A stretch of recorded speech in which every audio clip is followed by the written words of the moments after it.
रात के 12 बजे के बाद दारू बेचने के जुर्म में मैं तुम्हें गिरफ्तार करता हूँ। अरे तू अपने अड्डे का मेरा दिल तू थानेदार कब से? अरे वाह, क्या जच रहा है इस वर्दी में? ये वर्दी किराए से लेको आया है या सचमुच पुलिस अफसर बनको आया? ए छोकरे, ये वर्दी असली है और ये पुलिस अफसर भी असली है, समझी? अच्छा। हाँ, आज ही ड्यूटी पर आया हूँ इस इलाके में। कमाल। बीच में बोलने का नहीं। बोलने का नहीं, सिर्फ मैं बोलूंगा। हाँ, तो क्या बोल रहा था मैं? इस इलाके में। हाँ, सोचा सबसे पहले किस पर अपना धौंस जमाऊं। मेरे दिमाग में तेरे अलावा कोई बैठा नहीं, इससे सीधा आके तेरे पे वो हथकड़ी बैठा दिया। चल पुलिस स्टेशन। अच्छा, तो तू मेरे को पुलिस स्टेशन लेको जाएगा? और नहीं तो क्या, हवालादार जेल की हवा खिलाएगा? हाथ नहीं लगाने का ऑफिसर को। दार्जिलिंग और कश्मीर से अच्छा आबो हवा अपनी जेल का है। फोकट का छत और 2 टाइम का खाना मिलता है, साथ में मैं भी उधर रहेगा। चल। अरे वाह मियां, आज वर्दी पहन को आया तो पुलिस वालों की तरह आकर रहा है, अपना औकात दिखा रहा है। औकात? अगर मुझे अपनी औकात दिखानी होती तो मैं इस तरह का मजाक नहीं कर रहा होता। जिस तरह का तू धंधा चलाती है, सीधा अंदर कर देता।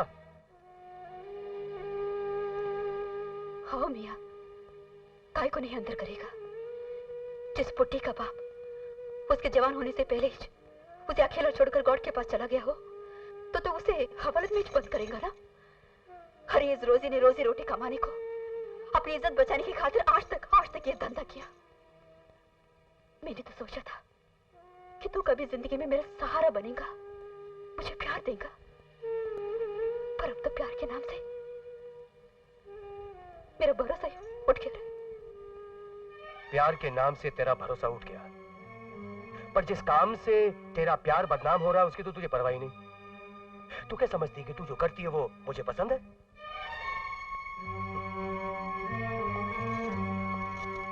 एक बात और बताता हूं, जिस दिन तू ये धंधा छोड़कर चली आएगी ना, तुझे तेरा प्यार और उसका सहारा दोनों मिल जाएगा, याद रखना। अगर सहारा ही देना था तो क्या समझकर इतना रुला रहे मेरे को? लगता है मेरे को सच बहुत प्यार करता है।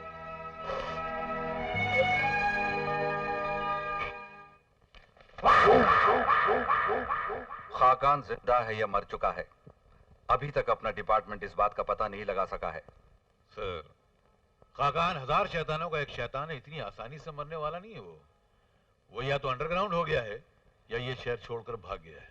इन हालात में हम लोगों को क्या करना चाहिए? कुछ नहीं सर, थोड़ी सी अदाकारी करनी पड़ेगी। वो जिस तरह पुलिस डिपार्टमेंट के साथ आंख बिचौली खेल रहा है, उसी तरह हमें भी दिखाना पड़ेगा कि हमने आंख पे पट्टी बांध ली, हमें कुछ नजर नहीं आ रहा। और जिस दिन वो अपने बिल से बाहर आएगा, हम उसे दबोच लेंगे। That's a brilliant idea. लेकिन इस बार आप अकेले नहीं होंगे, आपके साथ एक नया मगर जाबाज पुलिस ऑफिसर होगा। कौन sir? Anthony. Yes sir. Inspector Dev का अंदर भेज दो। मैं come in sir? Do come in. Inspector Dev. Sir. Dev, senior inspector mister Khan. Sir. Young and brilliant inspector Dev. बड़ी खुशी हुई आपसे मिलकर। मुझे भी आपसे मिलकर बड़ा फक्र हो रहा है सर, वो इसलिए कि आप पुलिस डिपार्टमेंट की शान हैं, वफादारी और बहादुरी की मिसाल हैं आप। इंस्पेक्टर देव, अगर तुम मुझे मिसाल समझते हो तो मैं चाहूंगा कि एक दिन ये मिसाल तुम बनकर दिखाओ। All the best.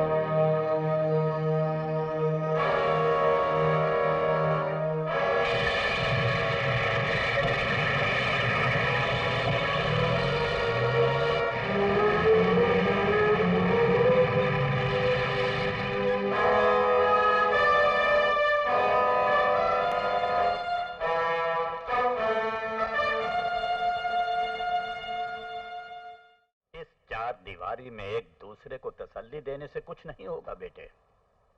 दुश्मनों के गिरोह में रहने वाले हमारे सबसे खास आदमी ने यह खबर भेजी है कि आज रात भोला पांडे के आदमी जेल में खाकान को खत्म कर देंगे। मैं उस जेल पर गोलियों की बारिश कर दूंगा, लाशों के ढेर लगा दूंगा, सारे पुलिस डिपार्टमेंट को उजाड़ कर रख दूंगा और पापा को जेल से बाहर निकाल लाऊंगा मैं।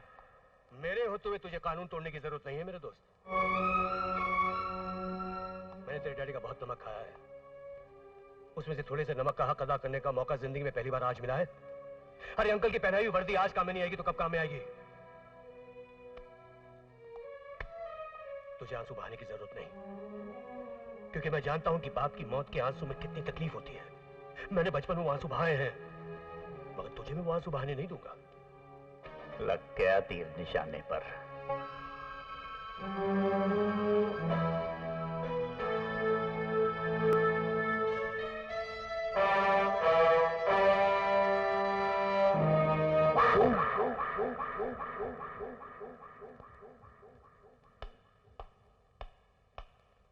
रुको हवलदार। जी साहब।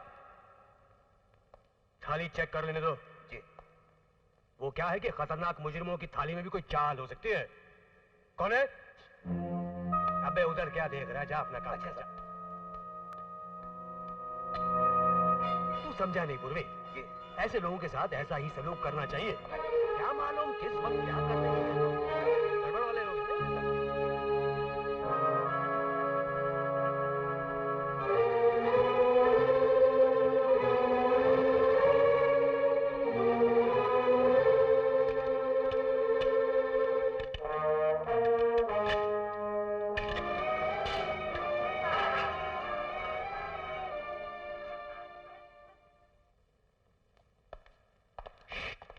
सेल की चाबी वापस अंकल। थैंक यू बेटे। निकलिए जल्दी। खाकान रुक जाओ, मैं कहता हूं रुक जाओ खाकान। जाओ जल्दी गो।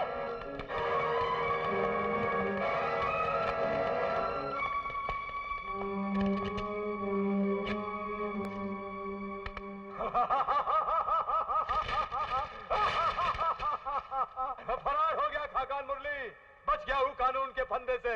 बड़े भैया इसमें खुशी की क्या बात है? ईमा खुशी की बात तो ही है कि जौन दिन सुसरा गिरफ्तार हुआ था, हम जान गए थे कि वो की जिंदगी का मरकज हमारी हथेली में है।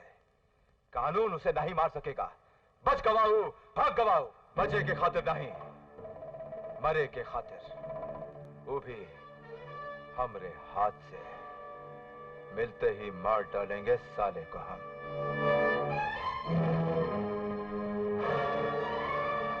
ये दिखने में तो असली गोलियां हैं, मगर फॉरेंसिक रिपोर्ट के मुताबिक इन गोलियों में वो बारूद था जो सिर्फ धमाका कर सकती थी, जख्मी नहीं कर सकती थी। कौन सी गोली सर? ये वो गोलियां हैं जो तुमने खाकान पे चलाई थी।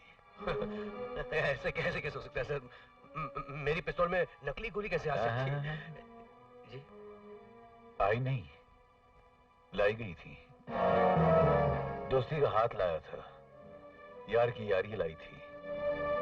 जब मैंने इन गोलियों की छानबीन की तो साथ में थोड़ी सी दोस्ती की भी छानबीन कर डाली, तो पता चला कि खाकान का बेटा गौरव तुम्हारे बचपन का दोस्त है। ऐसे दोस्त हैं आप लोग के एक दूसरे के लिए जान की बाजी तक लगा सकते हैं।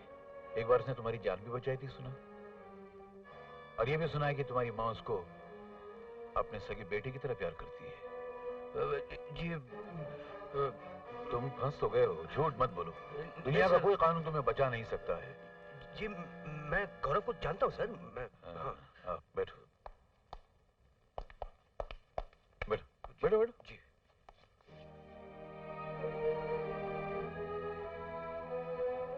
ऊपर वाले को मानते हो? जी जी सर। तुम्हें पता है ये ऊपर वाले ने जब इंसान को इस दुनिया में भेजा तो उसको अलग अलग सरहदों में, हदों में और मर्यादाओं में बांट दिया। खासकर ये जो चीज पैदा की है ना, जिसको हम दोस्ती, प्यार और मोहब्बत कहते हैं, मगर इसकी बड़ी सख्त सरहदें बांध दी हैं। देखो ना, तुम मोहब्बत अपने दोस्त से भी करते हो, अपनी बीवी से भी करते हो, अपनी मां से भी करते हो, मगर दोस्ती का रंग अलग है, बीवी की मोहब्बत का रंग अलग है और मां की मोहब्बत का रंग अलग है। कल अगर तुम्हारा दोस्त तुमसे कहे कि तुम अपनी माँ का गला काटकर उसका खून लाकर मेरे माथे पर तिलक की तरह लगा दो, लगाओगे? या तुम्हारी बीवी तुमसे कहे कि माँ का कलेजा चीर कर उसका खून लाकर सिंदूर की तरह मेरी मांग में सजा दो, सजाओगे तुम? नहीं सजाओगे। उसी तरह मेरे दोस्त, जो ईमानदार ऑफिसर होता है उसके लिए उसका फर्ज जो होता है उसकी मां की तरह होता है, मां की तरह होता है। और तुमने क्या किया? तुमने खंजर लेकर मां के सीने में वो खंजर भोंक दिया और उसका खून लेकर अपने दोस्त के माथे पे तिलक लगा दिया। ये जुर्म है, गुनाह है, ऐसा गुनाह है जिसकी कहीं माफी नहीं है, न इस दुनिया में न उस दुनिया में।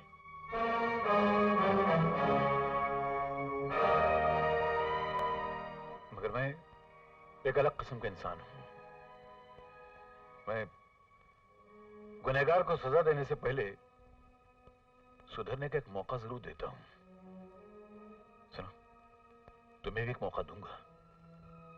तुम यहां से जाओ, अकेले में बैठो, अपने मन को टटोलो, अपनी जमीर, अपनी आत्मा से पूछो कि जो कुछ इस इंसान ने कहा है वो बात सच है, सही है या गलत है।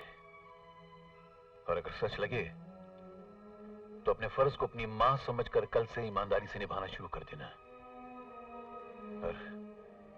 और अगर लगे कि मैंने बकवास की है तो मेरी बात को ठुकरा देना और इस वर्दी को निकाल के फेंक देना। फैसला तुम्हारे हाथ में है।